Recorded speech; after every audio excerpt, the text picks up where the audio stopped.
श्री स्वामी समर्थ. आज माघ विजया एकादशी आहे. पिंपळाचे महत्त्व. सकाळी 4 ते 7:30 ब्रह्मवास असतो. 7:30 ते 10:30 विष्णुवास आणि संध्याकाळी 7:30 नंतर श्री लक्ष्मी कुबेरवास. विष्णू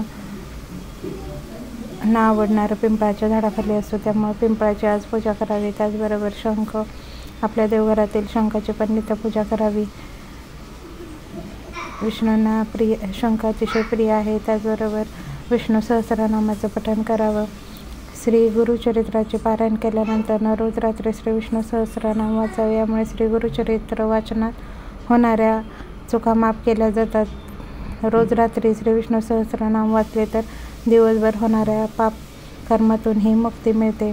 आजची विजया एकादशी महाशिवरात्रीचा मोठा सण साजरा करण्यापूर्वी श्री विष्णूंना समर्पित एकादशी व्रताचे आचरण केले जाणार आहे. माघ महिन्याच्या कृष्ण पक्षात येणारी एकादशी विजया एकादशी नावाने ओळखली जाते. माघ महिन्यातील एकादशीचा शुभ मुहूर्त, व्रताचरणाची सोपी पद्धत, महत्त्व. प्रत्येक मराठी महिन्याच्या शुद्ध पक्षात आणि वद्य पक्षात एकादशी येते. या प्रत्येक एकादशीचे महत्त्व आणि मान्यता अगदी वेगवेगळ्या आहेत. तसेच या प्रत्येक एकादशीची नावेही अगदी वैशिष्ट्यपूर्ण आहेत. या एकादशीच्या नावावरून त्यांचे वेगळेपण आणि महत्त्व विशद होत असते. मराठी वर्षात येणाऱ्या सर्व एकादशी दिवशी भगवान श्री विष्णूंचे पूजन केले जाते. त्याचप्रमाणे आजही भगवान विष्णूंची बाळकृष्णाची सुद्धा पूजा केली जाते. पद्यपुराणानुसार भगवान शंकरांनी स्वतः नारदजींना उपदेश करताना सांगितले होते की एकादशी तिथी शुभ असून विजया एकादशीचे व्रत करतो त्याला पुण्यफळ प्राप्ती होते. तसेच हे व्रत पाळल्याने माणसाला प्रत्येक कामात यश मिळण्याची संधी वाढते अशी श्रद्धा आहे. त्यामुळे आजची ही एकादशी करावी. ज्यांनी आज उपवास धरला नाही त्यांनी कमीत कमी श्री स्वामी समर्थांची नित्यसेवा करून विष्णूंची सेवा करावी, तरी सुद्धा फळ मिळतं. विजया एकादशीचा मुहूर्त सोमवार 24 फेब्रुवारी 2025. माघ वद्य एकादशी प्रारंभ.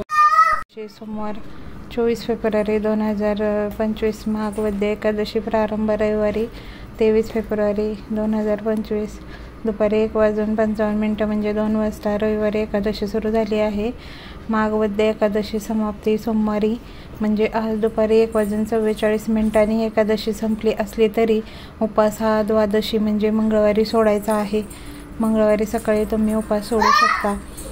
सूर्योदयाची तिथी मानण्याची प्राचीन परंपरा असल्यामुळे सोमवार 24 फेब्रुवारी 2025 रोजीच माघ विजया एकादशीचे व्रत आचरावे असे सांगितले जाते. काही मान्यतांनुसार रामायणात सीताच्या मातेच्या अपहरणानंतर लंकेवर विजय मिळवण्यासाठी प्रभू श्रीरामांनी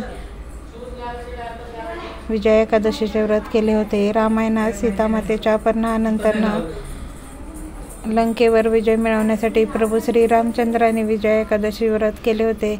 ब्रह्मजींनी नारदजींना सांगितले होते की जो साधक या व्रताचा महात्म्य ऐकतो आणि वाचतो त्याला वाजपेयी यज्ञाचे फळ मिळते अशी मान्यता असल्याचे सांगितले जाते. माघ विजया एकादशी व्रताचरणाची सोपी पद्धत.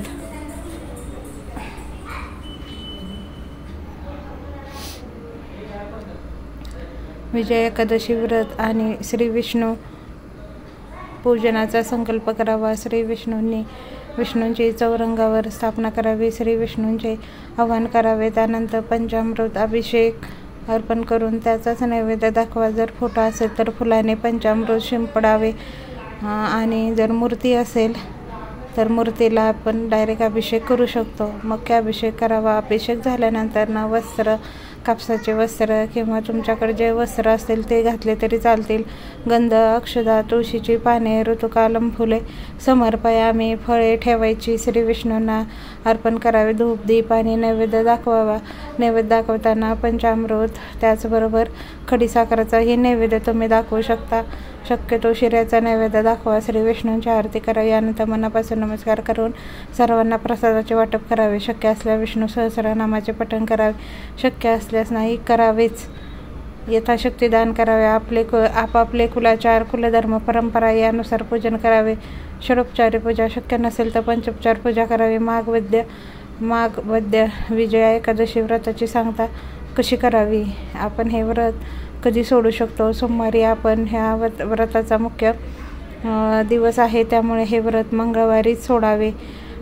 विजया एकादशीचे व्रत आचरणात मनात कोणत्याही प्रकारचा संशय ठेवू नये. व्रतदिनी केवळ फलाहार घ्यावा. कोणत्याही एकादशीच्या व्रताला खिचडी किंवा भगर खाऊ नये. भात हा एकादशीला वर्ज्य आहे, त्यामुळं भात उपास सोडतानाही खाऊ नये आणि उपासाचा भातसुद्धा खाऊ नये. भगरसुद्धा खाऊ नये. ज्यांना केवळ फलाहार शक्य नाही त्यांनी सात्विक आहार घ्यावा. शक्यतो कांदा लसूण युक्त पदार्थ खाणे टाळावे. एकादशी दिवशी केलेल्या व्रतानंतर दुसऱ्या दिवशी उठून स्नानादी कार्य की एकादशी व्रत सांगतेचा संकल्प करून तो पूर्ण करावा. त्यावेळी श्री विष्णूंची मनभावे पूजा करावी. व्रताच्या यशस्वीतेसाठी श्री विष्णूंचे आभार मानावेत.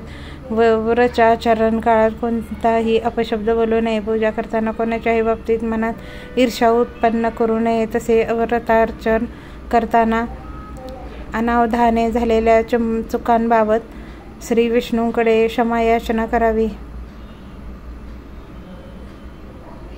श्री स्वामी समर्थ. विष्णू सहस्रनाम.